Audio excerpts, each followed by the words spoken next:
Hello అండి, welcome back. So ఈరోజు మా ఇంట్లో స్పెషల్ అయితే గుమ్మడికాయ పులుసు కూర. సో దీనికి కావాల్సింది అయితే గుమ్మడికాయ అండ్ అలానే ఒక చిన్న స్వీట్ పొటాటో అయితే తీసుకున్నాము. దీంతోపాటు చింతపండు నానబెట్టి పెట్టుకున్నాము, ఆనియన్, పచ్చిమిర్చి, ఉల్లిగడ్డ, కరివేపాకు, అల్లం ఎల్లిగడ్డ పీస్. సో ఇంకేమేమి వేయాలి ఏంటి అనేది అయితే ఫుల్ వీడియోలో చూద్దాం. ఇదిగోండి ఆయిల్, కొంచెం ఆయిల్. వీడియో ఎండింగ్ వరకు చూడండి, సో అప్పుడు మీకు ప్రాసెస్ అర్థమవుతుంది. జీలకర్ర, ఆవాలు,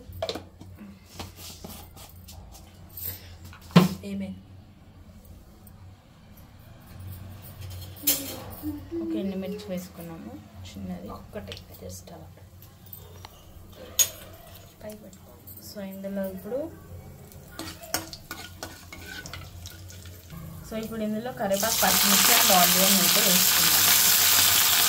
సో ఇప్పుడు ఇందులో అల్లం ఎల్లిగడ్డ పేస్ట్ అయితే వేసుకున్నాము. సో ఈ గుమ్మడికాయ పులుసు అనేది ఎక్కువ బ్రాహ్మిన్స్ వాళ్ళు ఎక్కువ వాడతారండి. మనకి నాన్ వెజ్ ఇవన్నీ ఉంటాయి కదా, సో వాళ్ళకి గుమ్మడికాయ మష్రూమ్ ఇది ఎక్కువ వాడతారు వాళ్ళు.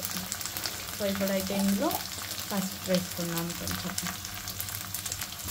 సో ఇప్పుడైతే ఈ గుమ్మడికాయ ఇంకా స్వీట్ పొటాటో అందులో కలిపేసుకున్నాము.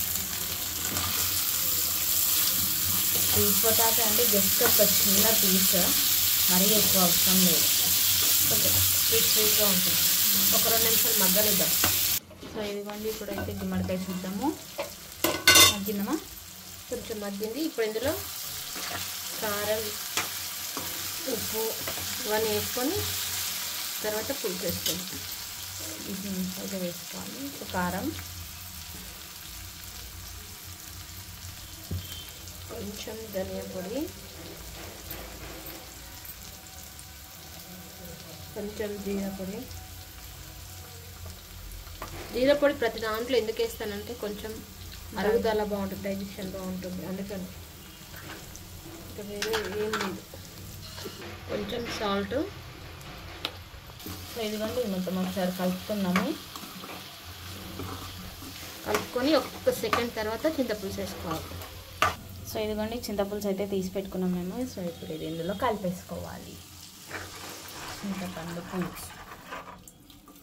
సో మన కర్రీకి మెయిన్ ఇంగ్రీడియంట్ అయితే అదే చింతపండు పులుసు. ఇప్పుడు ఇందులో కొంచెం బెల్లం వేసుకోవాలి. ఇదండి కొంచెం బెల్లం.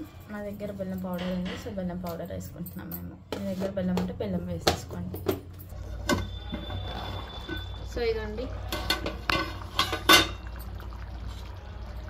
గుమ్మడికాయ పులుసు అయితే అయిపోయింది. కొంచెం తీయగా, పుల్లపుల్లగా, కారం కారంగా ఉంటుంది, కానీ చాలా టేస్టీగా ఉంటుంది. ఇదండి అయిపోయింది. ఇదండి గుమ్మడికాయ పులుసు అయితే అయిపోయింది. Thank you.